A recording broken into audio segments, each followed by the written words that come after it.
daftar silsilah Yusuf atau bukan. Ya. Karena kalau generasi pertama memang terjadi perdebatan, tapi berkaitan dengan daftar silsilah Yusuf. Ini sebagai daftar silsilah Yusuf secara yuridis atau secara biologis. Hanya persoalan daftar silsilah Yusuf, bukan daftar silsilah Maria. Karena Maria sudah paten nasabnya dikaitkan dengan Yoakhim, bukan kepada Eli. Kalau Yoakhim itu nanti ke atasnya ke Nabi Daud atau enggak itu ya? Iya memang ke suku Yehuda. Betul. Dan itu harus kita akui memang. Tapi masalahnya yang menarik, teks yang ditulis oleh uskup yang bernama Egidio da Viterbo itu mengatakan bahwa Imran itu nama lain dari Yoakhim. Artinya dari kalangan tradisi gereja tidak ada satupun yang membantah itu. Apa yang ditulis dalam Quran dengan nama Imran itu memang maksudnya nama lain dari Yoakhim, dan itu pribadi yang sama. Tidak ada satupun, saya tidak menemukan data, bahkan saya sudah obok-obok data itu. Abad ke-7 Masehi, Islam itu kan baru muncul abad ke-7 Masehi. Risalah Nabi kita Muhammad SAW itu kan abad ke-7.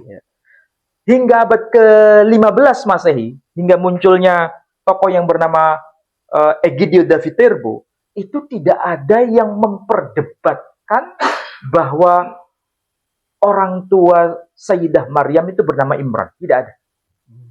Berarti itu sudah clear bahwa Imran itu adalah sama maksudnya dengan Yoakhim. Karena ini kalau tradisi Syria, nama Imran, Amram, dengan nama Yoakhim, itu kedua-duanya muncul dalam tradisi Syria.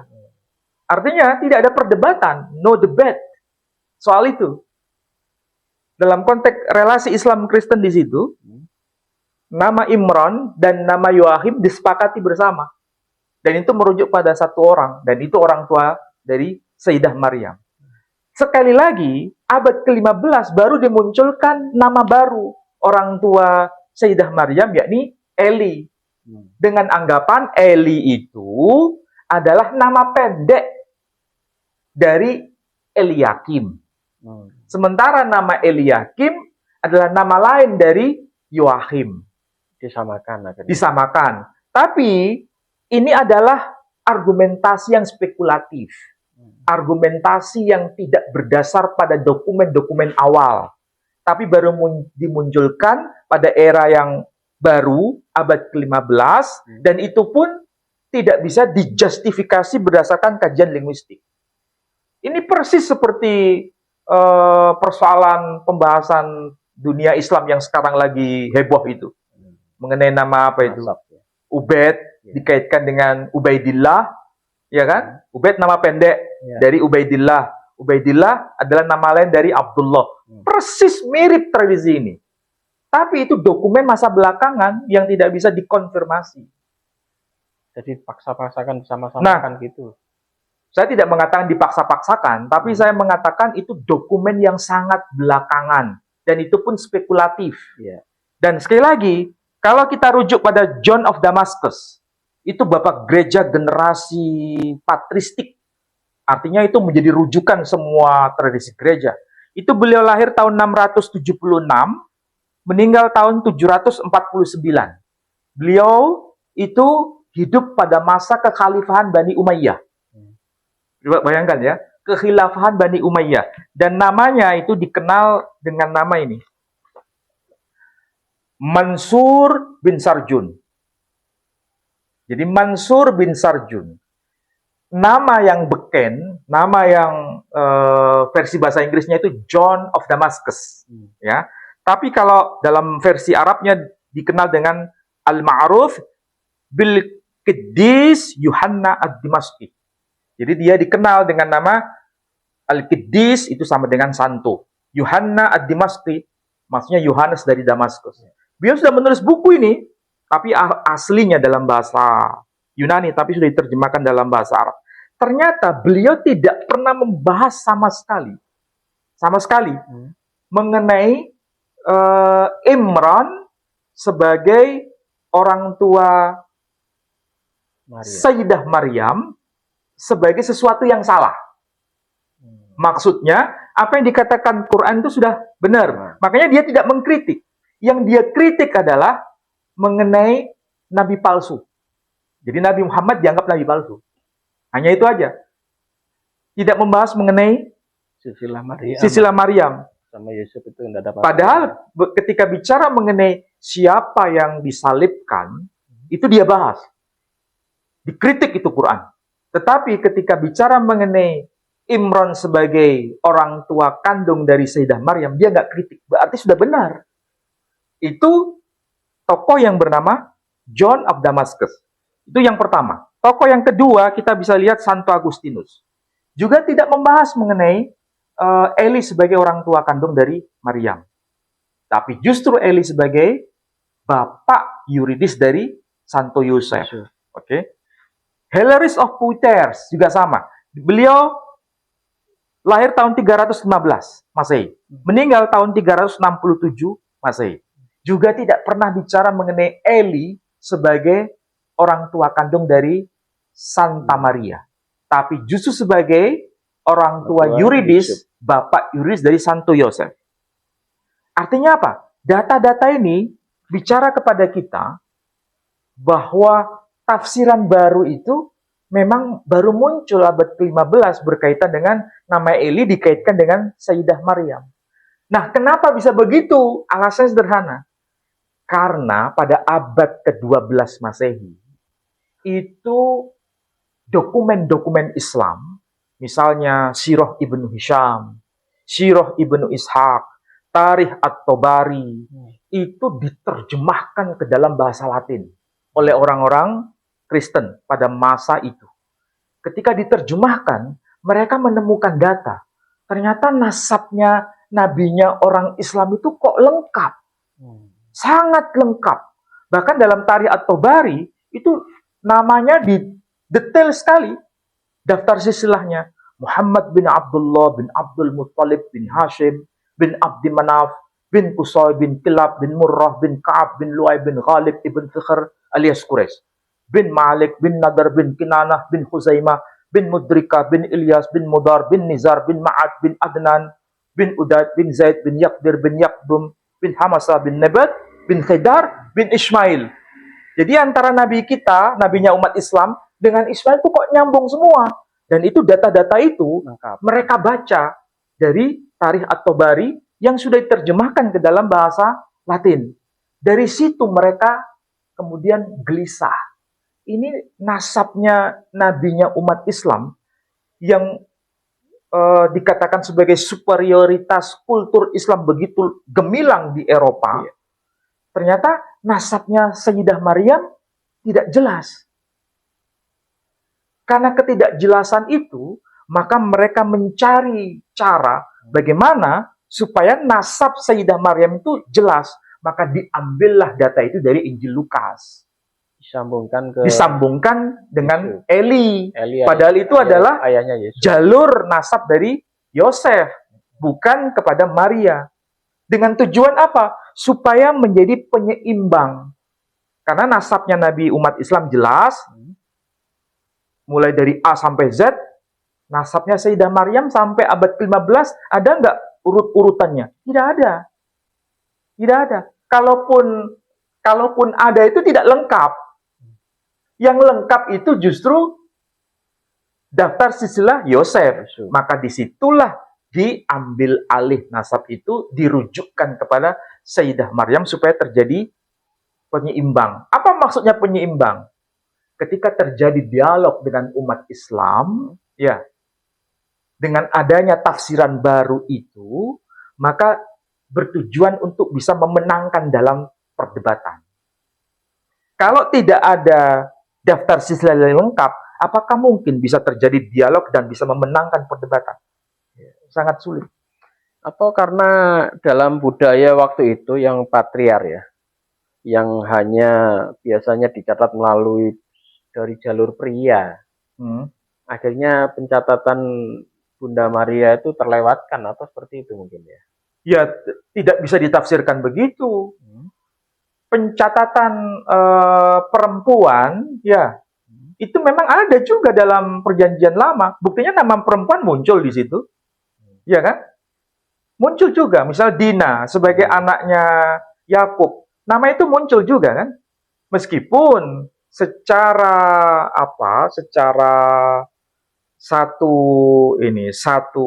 pesan itu hanya disebutkan nama laki-laki lagi, ya kan? 12 nama laki-laki. Tapi nama Dina tetap muncul. Seperti anak Ismail itu juga nama Ismail juga nama laki-laki ada 12 orang. Satu orang. Tapi Mehalat juga muncul kan? Jadi kalau dikatakan nama perempuan tidak ada daftar silsilah, itu berarti tafsiran yang terlalu prematur. Memang betul nama perempuan itu adalah nama yang tidak menjadi ujung tombak dalam persoalan hubungan darah, ya, karena nanti akan diikutkan dengan keluarga laki-laki. Ya. Atau kenapa sih orang-orang Kristen ini ngotot untuk menyambungkan silsilah Nabi Yesus, kemudian Maria, kemudian Yusuf ya? Apa ini ada hubungannya dengan nubuatan turunnya Mesias yang keturunan Daud itu mungkin? Ya, persoalan teologis. Jadi persoalan teologis itu yang memicu tafsiran baru bahwa dia harus dari keturunan Daud. Kalaupun tidak melalui daftar silsilah Matius, kan itu menyebutkan ada nama Daud, nama Sulaiman. Lukas juga begitu, menyebutkan nama Nathan, juga merujuk pada Daud.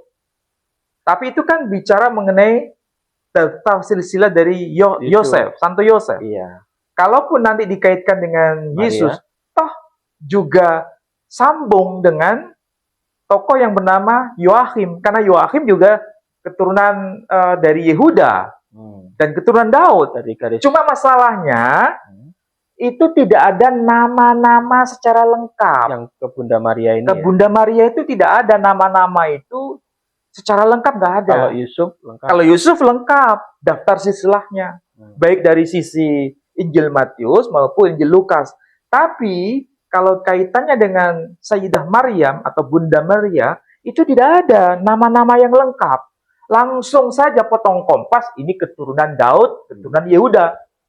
Atau karena ada tradisi meskipun terputus ya, seperti tadi orang tuanya Yusuf yang ada dua bapak. Atau Yesus sendiri meskipun tidak ada hubungan darah dengan Yusuf, itu pun akhirnya dianggap Yesus ini juga sebagai anak angkat atau bapak angkatnya Yusuf itu.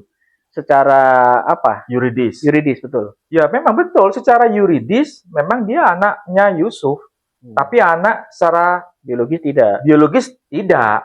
Itulah sebabnya orang-orang Yahudi keberatan dengan itu, karena Mesias itu harus keturunan secara langsung. Ada garis darah dengan tokoh yang berasal dari keturunan Daud. Nah, itulah sebabnya ini ada persoalan teologis yang tidak bisa disatukan. Itu sebabnya Yesus ditolak sampai hari ini. Iya, tetapi dalam perspektif Kristen sebetulnya sudah cukup bahwa Yesus itu keturunan dari Maria secara darah, dan Maria keturunan dari Yoakhim secara darah. Dan Yoakhim itu nama lain dari Imron secara darah. Dan itu Islam mendukung itu sebetulnya. Artinya apa? Tidak ada problem. Bahkan kalau dikatakan bahwa Yesus itu punya dua jalur, baik dari Lewi maupun dari Yehuda, itu justru ketemunya di Quran ini. Karena tradisi gereja juga menguatkan itu, bahwa Yesus itu sebagai Mesias, itu ada dua jalur, baik itu keturunan Lewi, ataupun juga keturunan Yehuda. Jadi, dari pemaparan ini sebetulnya apa yang bisa diambil kesimpulan ya, dari perdebatan panjang sampai hari ini, bahkan Jimmy Jeffrey pun sampai hari ini pun juga masih membantah kajian kita.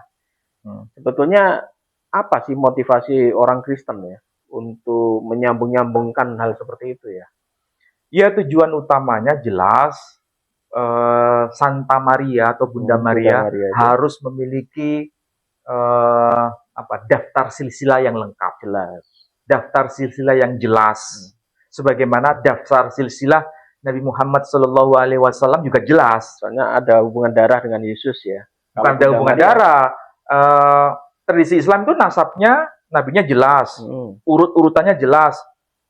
Sayyidah Maryam kok tidak jelas? Maka diambillah pendapat yang meneguhkan bahwa Eli itu orang tua kandung dari Sayyidah Maryam. Padahal itu adalah tafsiran yang baru setelah eksisnya data-data Islam dipelajari oleh tradisi Barat.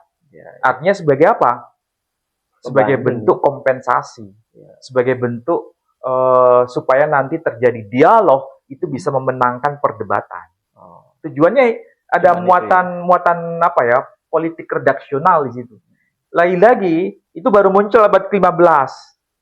Bukan di abad awal-awal. Bukan di abad-abad awal. Tetapi kalau kita dianggap bahwa Al-Quran itu keliru, kok Sayyidah Maryam atau Bunda Maria dikaitkan dengan Imran. Sebetulnya Imran itu ada dua jalur, dari keturunan Yehuda dan keturunan Lewi. Karena siapapun orangnya, kalau keturunan Harun, itu pasti keturunan Lewi dan keturunan Yehuda. Kok bisa begitu? Silakan Pak dibaca dari kitab Keluaran, pasal 2, ayat 66, kalau tidak keliru ya. Pasal 2,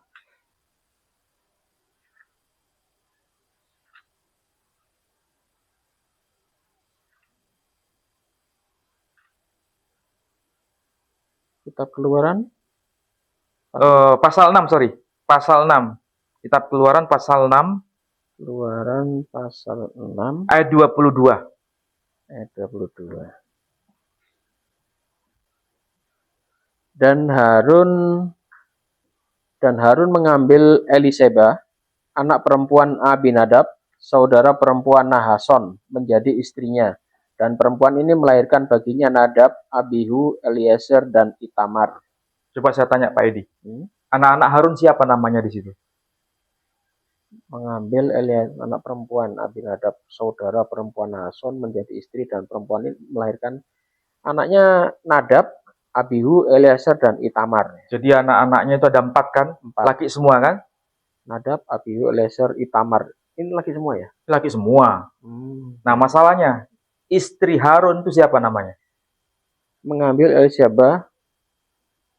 Namanya Eliseba. Eliseba itu anaknya siapa? Eliseba ini anak perempuan Abinadab. Aminadab, bukan Abinadab. Aminadab. Sekaligus perempuan saudara punya saudara laki-laki yang bernama Nahason.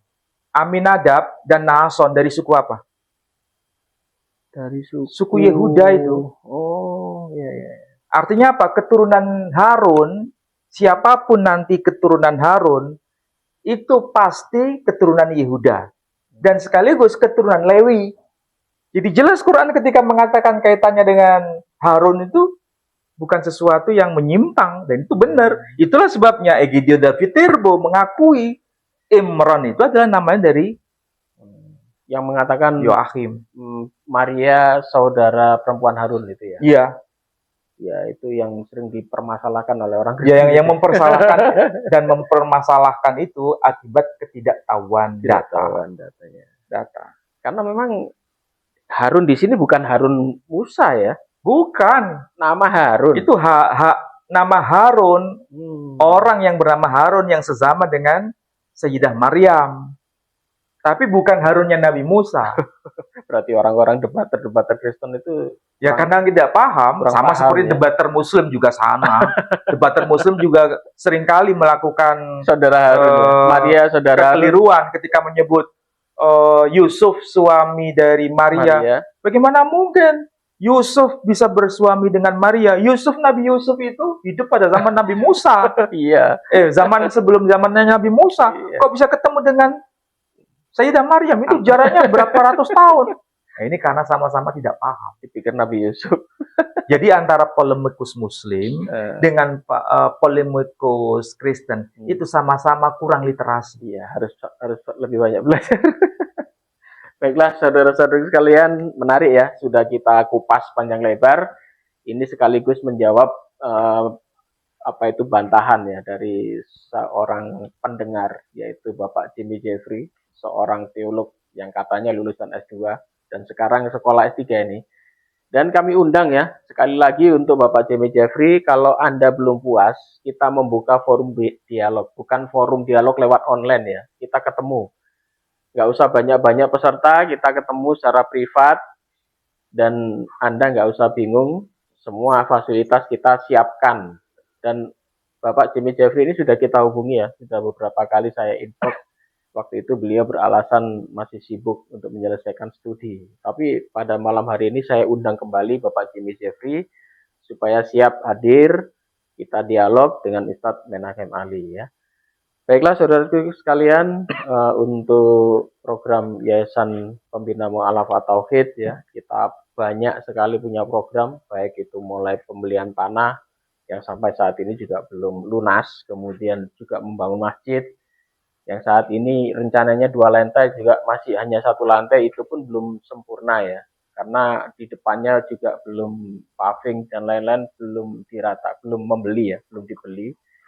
Untuk itu, untuk menunjang kegiatan kami ini dan termasuk pembinaan para mu'alaf yang ada di sekretariat kami di Jawa Timur juga membutuhkan banyak dana untuk menyantuni mereka ya. Untuk itu saudara bisa salurkan bantuan saudara sekalian di tagline yang sudah ada di bawah ini di Bank Syariah Indonesia. Nomor rekeningnya ada 111889971 atas nama YPM Tauhid Jawa Timur.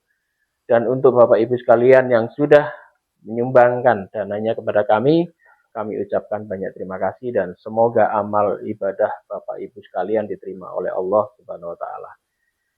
Baiklah Ustaz, mungkin ada rangkuman ini dari awal tadi bicaraan kita. Ya, yang pertama, daftar silsilah Nabi Muhammad SAW secara lengkap itu sudah ditulis oleh Ibnu Ishaq.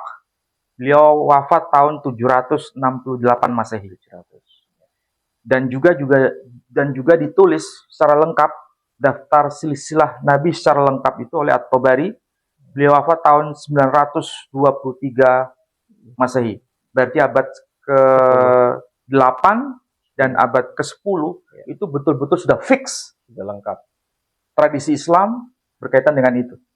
Tetapi nasab atau daftar silsilah Sayyidah Maryam sampai abad ke-10 pun belum clear. Itulah sebabnya baru abad ke-15 muncul tokoh yang bernama Anius David Tirbu mengaitkan Injil Lukas sebagai daftar silsilah lengkap dari Sayyidah Maryam. Kenapa bisa begitu? Karena pada abad ke-15 itu adalah era superioritas tradisi Islam di Barat. Dan sebagai penyeimbang, maka dimunculkan rekayasa penafsiran baru supaya terjadi dialog dan itu bisa memenangkan dialog ketika berhadapan dengan Muslim. Rekayasa ya. Dan itu abad ke-15. Ada rekayasa itu. Baiklah. Terima kasih ya untuk para pemirsa sekalian dan semoga kajian pada malam hari ini ada manfaatnya. Dan jika Anda belum paham, silahkan Anda putar berulang-ulang. Sekali lagi kita tidak mencampuri agama orang lain, tetapi murni kajian ini adalah kajian akademik untuk menjawab bantahan. Sekali lagi untuk menjawab bantahan bahwa mereka juga menyaksikan bahwa Nabi Muhammad itu nasabnya nyambung kepada Nabi Ismail ya. Jadi pada malam hari ini kita membuat pemaparan panjang lebar ini adalah untuk penyeimbang tuduhan terhadap Nabi Muhammad dibandingkan dengan mereka ya. Dan sekali lagi jika kami ada salah kata kami mohon maaf. Wabillahi taufiq wal hidayah. Wassalamualaikum warahmatullahi wabarakatuh. Waalaikumsalam warahmatullahi wabarakatuh.